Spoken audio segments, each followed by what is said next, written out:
rejoindre l'émission On s'investit, composez à Montréal le 514-524-3708, à l'extérieur au 1-866-450-3000 ou encore par courriel à onsinvestit@tva.ca.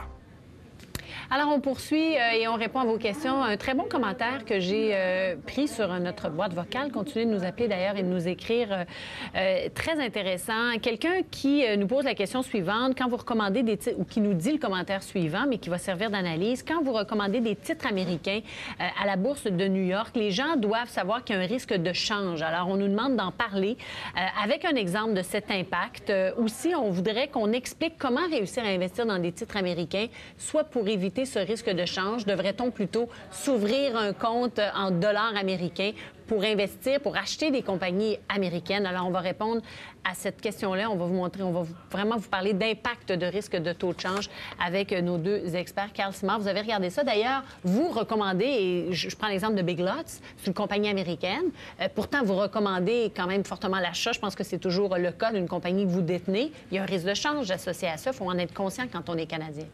Oui, il y a un risque de taux de change, mais le risque de taux de change varie en fonction des époques. Aujourd'hui, quand on est rendu presque à parité, oui, il y a des variations, mais à parité, mettons que le dollar canadien ne peut pas monter, là, mettons, à 1,10 $, et tout.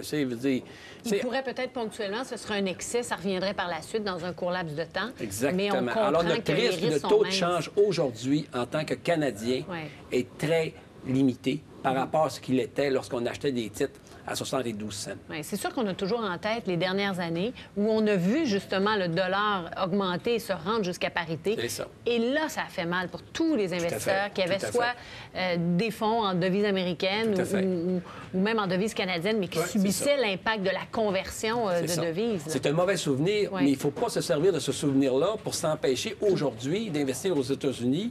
Comme on dit, on a des actifs aujourd'hui américains qui sont exceptionnels, qui sont à notre portée parce que notre dollar canadien est fort.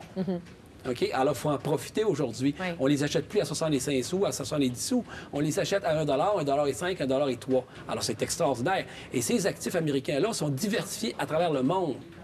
Ça veut dire qu'on a le meilleur des deux mondes. On est exposé à des marchés étrangers, mais via des compagnies américaines qui sont solides et qui nous donnent de bons résultats financiers et des résultats financiers qu'on est capable de se fier. Qui sont susceptibles d'être vrais plutôt qu'à d'autres lorsqu'ils viennent de sociétés étrangères, qu'on a de la difficulté à avoir des résultats fiables. Oui. Et d'ailleurs, vous demandiez un exemple de l'impact. Depuis le début de l'année, quand je regarde sur Bloomberg ici, l'évolution du Dow Jones perd environ 1,5 % quand je le transforme en dollars canadiens, parce que là, la devise depuis janvier a diminué.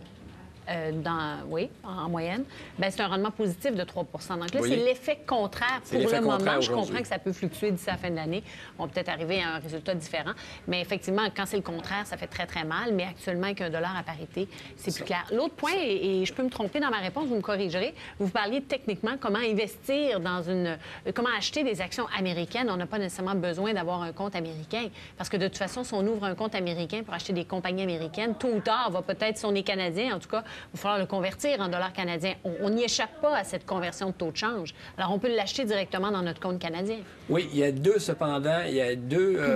spécificités qu'il faut faire attention. Oui. Dans un compte enregistré, lorsqu'on achète un titre américain, on ne peut pas le faire dans un compte qu'on appelle en dollars US, en dollars américains. Okay? Notre IR, par exemple, il est en dollars canadiens. Il est en dollars canadiens. Alors, à la fin de chaque séance, le titre est évalué selon la cote et selon la fluctuation du taux de change. Exactement. Dans notre relevé. Exactement. OK? Puis tantôt, il donnera une particularité parce que le dividende qu'on reçoit est traité différemment s'il est un dividende d'un titre américain est traité différemment s'il est d'un compte enregistré par rapport à un compte non enregistré, si on veut. OK, le deuxième, lorsqu'on a un compte comptant, c'est intéressant d'avoir un compte comptant en dollars canadiens et un compte comptant en dollars américains pour mettre les titres canadiens dans le compte en dollars américains, pas pour éviter éventuellement la conversion en canadien, mais pour éviter les coûts de friction d'échange à tous les fois qu'il y a une entrée d'argent qui se fait dans le compte en dollars américains. Seulement les dividendes. Parce qu'il ne faut pas se cacher, les banques actuellement, lorsqu'on voit le taux affiché de taux de change et pas le taux qu'ils nous chargent lorsqu'ils font des échanges. Alors, il y a des coûts de friction importants. Alors, c'est important de rester, à mon avis, dans la même monnaie lorsqu'on peut, d'un dollar, de mettre les titres américains lorsqu'on peut dans des comptes en dollars américains pour éviter les coûts de friction. Oui. Et évidemment, si on fait partie de ceux qui passent du temps aux États-Unis pendant l'hiver, ça peut être intéressant d'avoir un compte américain. Exactement. Ça veut dire que là, aujourd'hui, on a le meilleur des deux mondes. Effectivement. Bon, maintenant, pour le dividende, un dividende d'un titre américain dans un compte enregistré ne subira pas le retrait de 15 qu'il va subir dans un compte non enregistré. OK? Un retrait initial qui n'est pas récupérable au Canada. C'est quoi ce retrait-là? C'est un retrait qui charge automatiquement 15 de 15 sur les dividendes. Okay? Donc, on ne bénéficie pas de 100 du dividende. Exactement. Il y a 15 de moins qui est retranché automatiquement. Qui disparaît d'un compte non enregistré, malheureusement, OK? Et qui est récupérable là, en termes de conciliation. Il y a eu une entente pour les comptes enregistrés, mais il n'y a jamais eu d'entente actuellement pour les comptes non enregistrés. Alors, c'est à cause de ça que souvent, on va privilégier... Ça, c'est seulement pour les comptes enregistrés, là, comme vous avez... Le retrait de 15 c'est pour les comptes non enregistrés. Exactement. Un sur compte un de dividende. Régulier. C'est important de connaître ces technicalités-là, parce qu'en bout de ligne, ça fait une différence sur la valeur qu'on obtient sur le rendement. Alors souvent, on savait qu'au Canada, notre dividende dans les comptes non enregistrés est très, très, très avantageux à cause de son traitement fiscal, mais il est beaucoup moins. Ça veut dire qu'encore le gain capital est encore préférable sur les titres américains. Michel Marcoux, bien souvent, notre partie internationale est investie dans des fonds communs. Et là aussi, pas juste quand on achète un titre américain, mais quand on a un portefeuille d'actions mondiales, d'actions étrangères, à la fin de l'année, quand on regarde le rendement net, ça tient compte des fluctuations de change. Oui. Puis même tantôt, on donnait comme exemple le fonds Canada de Plus de M. Hugo Lavallée. La partie américaine, évidemment, vous subissez ou vous en profitez de la variation de taux de change. Parce que bien souvent, quand on est un plus petit investisseur, on n'a pas nécessairement d'occasion ou de capacité ou les connaissances pour avoir des stratégies de couverture de devises. En fait, toutes les fois, moi, j'ai entendu parler d'un investisseur de stratégie de couverture. Je vous dirais que je ne suggère pas à personne de faire ça. Prévoir ce que le taux de change va arriver, là, comme Carl dit actuellement, bon, $1, notre risque est peut-être pas très élevé, mais chose qui est sûre, c'est qu'il n'y a pas beaucoup de monde qui sont capables de prévoir ce que le dollar canadien va faire dans les prochains mois puis dans les prochaines décennies. Alors, faites attention. Très intéressant. Merci pour votre commentaire. Ça nous permet justement de faire le point là-dessus. Louise de Shawinigan nous demande est-ce que Michel Marcoux a des fonds à me recommander qui investissent dans des actions accréditives? Oui, en fait, il y a 2 compagnies de fonds qui ont ce genre de produits-là. Évidemment, c'est des genres de produits qui sont le nombre d'actions qu'ils peuvent acheter est souvent limité. Vous savez, les accréditives, et c'est pas un si gros marché que ça. Alors, des fois, c'est des fonds qu'à un moment donné n'acceptent plus de nouvelles contributions. Donc, accréditives, ce sont des plus petites compagnies minières? Oui, c'est souvent les petites compagnies minières. Il y a des avantages fiscaux qui sont reliés à ça. Il faut faire attention. C'est très, très, très à risque. Et je le répète, très, très, très à risque.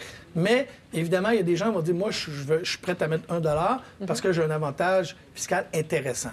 Alors, mais comme vous dites, dans ce genre de petites entreprises-là, évidemment, le risque est très grand. Quand on cherche de l'argent, qu'on cherche de l'or, cherche des matières premières, des fois on en trouve, des fois on n'en trouve pas. Les 2 compagnies de fonds les plus intéressantes que j'ai trouvées, c'est Mavericks, pas très connues au Québec, qui ont un site Internet, par contre en français, donc vous pouvez avoir accès. Les fonds sont disponibles. L'autre, c'est la compagnie Front Street, qui est une compagnie en Ontario. Le site Internet n'est pas en français. Donc, en principe, ça voudrait dire qu'il n'est pas inscrit auprès de l'Autorité des marchés financiers au Québec, quoique je sais qu'ils sont distribués ici. Alors, je ne sais pas si ça s'appelle comment? Front Street. Front Street. Pour ceux qui investissent depuis plusieurs années, le gestionnaire vedette de cette compagnie-là, c'est M. Frank Murch. Si vous vous souvenez d'Altamira, avant que ça soit acheté par la Banque nationale, Altamira était une compagnie de fonds très, très connue qu'on achetait directement. Ils avaient un gestionnaire vedette qui s'appelait M. Frank Murch, qui était vraiment quelqu'un excessivement connu. Quand M. Murch est parti d'Altamira, Altamira n'a jamais été par la suite ce qui était auparavant. Alors, c'est un gestionnaire très connu, puis il est assisté dans son travail par M. Normand Lamarche, 2 excellents gestionnaires.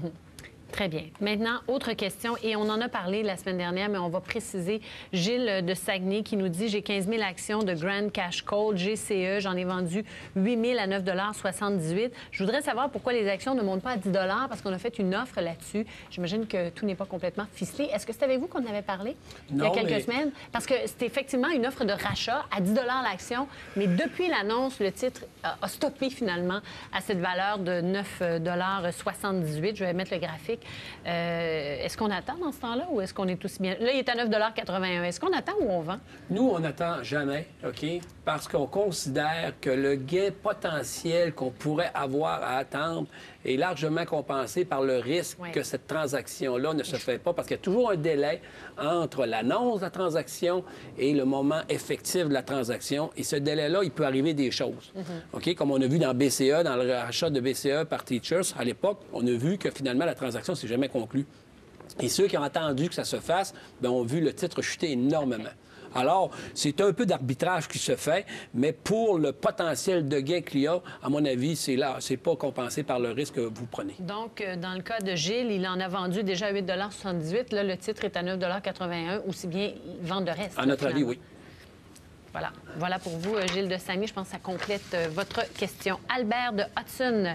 Plusieurs questions. En fait, on va y aller dans l'ordre. D'abord, on va vous parler du titre de Walener. On sait que Walener a publié ses résultats financiers la semaine dernière, qui détient une participation d'environ 30 % dans Gaz Métro. C'était les premiers résultats annuels de Walener depuis sa formation avec l'inclusion, finalement, de Gaz Métro. C'était une perte trimestrielle de 3,5 millions $. C'est toujours un mauvais trimestre habituellement, je pense, ce trimestre-là pour Gaz Métro. Mais dans l'ensemble, on parle de profit de 30 300 000 pour l'ensemble de l'exercice financier. Vous avez regardé Walener? Oui, on l'a regardé beaucoup. On l'a déjà eu, on l'a plus dans notre portefeuille. On est un peu déçus de Walener. Puis Walener, finalement, cette nouvelle structure corporative qu'ils ont est très complexe. Hein? Finalement, en termes de petits actionnaires que nous sommes là-dedans, là, on se ramasse avec 25 ou 29 ou 30 %. On se demande pourquoi encore que cette compagnie devrait être publique. Et sa performance économique, finalement, est loin d'être exemplaire. Okay? Une performance économique, à mon avis, déficiente. Ça veut dire que le rendement qu'ils obtiennent sur leurs capitaux, OK, est déficient. C'est-tu parce que c'est très réglementé? Probablement. OK? L'autre élément également, c'est la croissance n'est pas au rendez-vous. C'est une compagnie qui est très, très, très stable. Oui, ils versent un bon dividende. Oui, ils ont les moyens de leur dividende, mais souvent, on perd ce que nous avons gagné en dividende juste sur sa volatilité, puis les pertes potentielles en capital. On voit le graphique, en fait, depuis le début de l'année. Quand vous dites que la compagnie a les moyens de son dividende, c'est parce que, dans le fond, qu'est-ce que vous regardez principalement? Le bénéfice, le cash flow. OK? Ça veut dire qu'ils ont du cash flow. Une, en passant, qu'on a regardé encore un matin, qui n'a pas les moyens puis qui vient de faire une autre émission, c'est Bell Alain.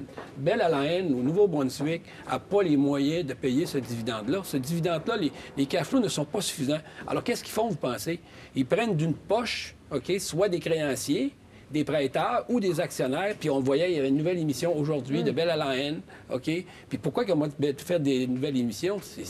À mon avis, il y a une partie qui va à payer le dividende. Donc, on persiste à maintenir le dividende élevé pour plaire aux actionnaires, mais en même temps, on se finance à nouveau pour payer ce dividende. Ça, c'est le cas typique qu'on va se souvenir, c'est Yellow Media. C'est le cas de Yellow Media, une irresponsabilité dans le versement du dividende. J'ai remis votre tableau parce que vous l'aviez mis dans votre tableau, je l'appelle tableau économique, en tout cas, Walener. Qui est affiché ici. Qui n'est pas, malheureusement, Walener, actuellement, et pas dans le cadran des investissements. C'est beaucoup moins pire que Yellow Media, là. Hein? C'est pas le même cas, là. Faut le mentionner, là. Puis il met les moyens de son dividende. Mais Bell Alain, que je faisais tout à l'heure allusion, c'est une compagnie qui, malheureusement, n'a pas les moyens de son dividende. Intéressant. On pourra peut-être en reparler. Walener, VNR, qui est à 15,33 $. On voit une cible 12 à 18 mois aux alentours de 16,30 $ selon les analystes. Donc, il faut faire attention à Walener, en tout cas, selon M. Simard, perspective de croissance plutôt, disons, douteuse ou... Bien, limitée. Peut-être que le futur va être différent du passé. Ils ont des investissements à faire dans les éoliennes. On le voit là, sur la côte de Beaupré. Ils ont acheté de nouveaux actifs dans le coin du Vermont, je crois. Alors, peut-être que ça va s'améliorer, mais ils travaillent beaucoup dans des marchés réglementés, dans des marchés qui fixent les prix. Bien. Et c'est tout le temps qu'on a pour répondre aux questions aujourd'hui. Merci à vous deux. Carl Simard de Gestion de portefeuille Médici, Michel Marcoux d'Avantage Services financiers. Merci d'avoir été là. À bientôt. Merci. Continuez de nous écrire, de nous appeler et on sera de retour dès demain pour On s'investit.